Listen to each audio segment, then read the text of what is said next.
The co-main event, Michael Chandler and Dan Hooker. Come on, talk to me, baby. Okay, I'm gonna put my feelings aside for Michael Chandler for a second. There was, I would say, for the last probably 2 months when this fight was announced, for the last month and a half, 2 months, I thought Chandler was gonna probably walk away with it. I now am thinking, with all of the talk and all of the conversation and the new promotion and him being in the UFC and him for years saying that, if I went there, I would do this and I would do that. I think after calling some of Chandler's fights and after being scheduled to fight him several times and it never happening, I feel like he's going to put more pressure on himself, the anxiety, just all of the build up to this fight. I think he's going to have a huge adrenaline dump. He already is someone that's super explosive, extremely strong. He fights at a rabid dog type pace. And he cannot afford to do that in a 5-round fight against Dan Hooker. Dan Hooker will be there in the 5th round. But it's not a 5-round fight. It's a 3-round. Oh, that's right. That's right. It's a 3-round fight. Are they going to make this a 5-round fight? Change of it? No, they're not going to make it a 5. It's been scheduled as 3 rounds. Okay, so remember, because Dana came out and said that there was chances they were going to start having co-main events be 5 rounds, and I'm like, if you're going to have a fight, it's going to be 5 rounds. All right, never mind. I take it back. Michael Chandler. I take it back. I mean, this is one of those things, like literally 3 rounds. I mean, Michael Chandler is so dominant in the first round. You go back and watch some of his fight with Benson Henderson, with any of the guys he's fought. His first 2 rounds, he's so dominant. But then he starts slowing down midway through the second. But he does enough in the beginning of the second to really dominate the second round. 3rd round, he starts to have problems. 4th and 5th, he does slow down a lot, but he does enough to still kind of stay in the fight. He's only got to win 1 more round after those first 2 rounds. I think that he's able to do what he needs to do to Dan Hooker in a 3-round fight. I look at this and I see Michael Chandler with a lot of ways, that he can end up getting a win against Dan Hooker. Grinding it out, and he can get the decision. Using his wrestling, using his stand-up. He's got good stand-up, and he's got good power.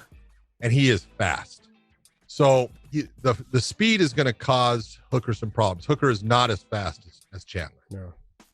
But the one thing that Dan Hooker does, and does beautifully, is he times guys when they come in and they're going to go for a takedown. If you recall going back to Ross Pearson and then Jim Miller. Yeah.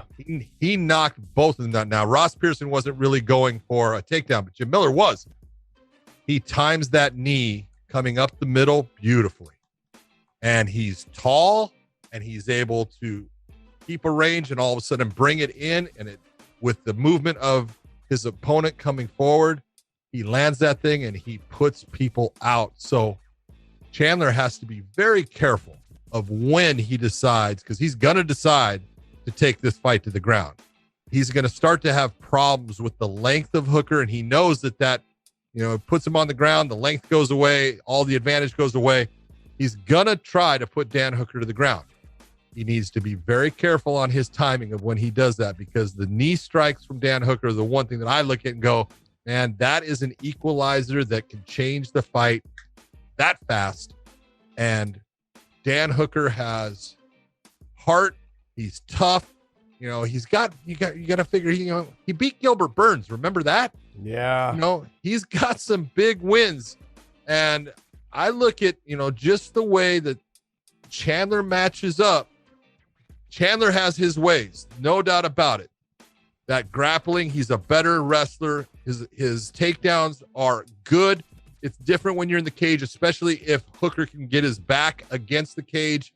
If Chandler goes for the takedown, he's going to be very difficult because he's so long. It's hard, as you talked about earlier.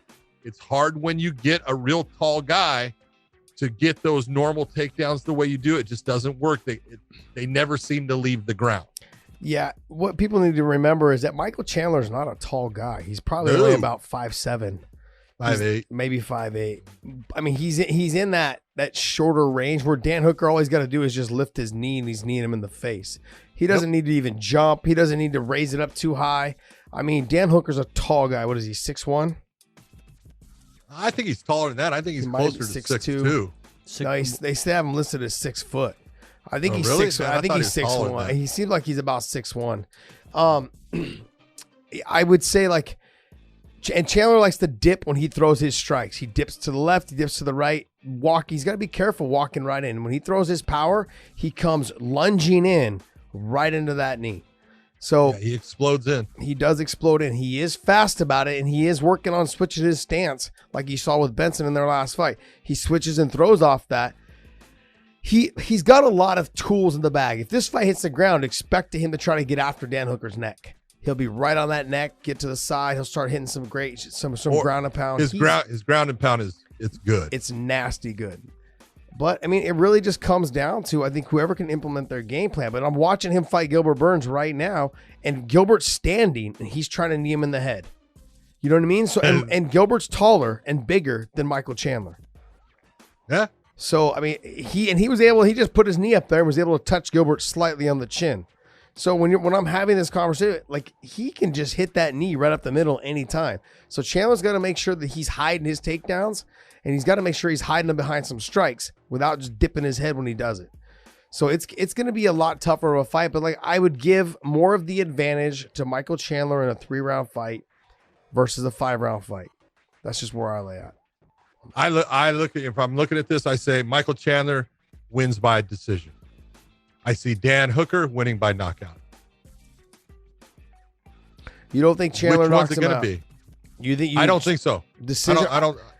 I think Chandler could beat him by submission also. That's possible, but I don't see Michael Chandler knocking Dan Hooker out. I don't think it's going to happen. He's got the power, no doubt about it. Dan Hooker's got a great chin. He is tough as hell when it comes to the stand-up. He's durable.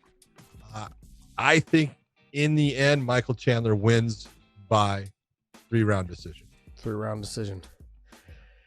I keep going back to, I feel like the pressure is going to be a lot. He's going to put a pressure. He's been in too many big fights. John, no matter what. Yes, it is a new promotion, and that does affect some people, a lot of people. I'm not saying some people it doesn't, but most people it does.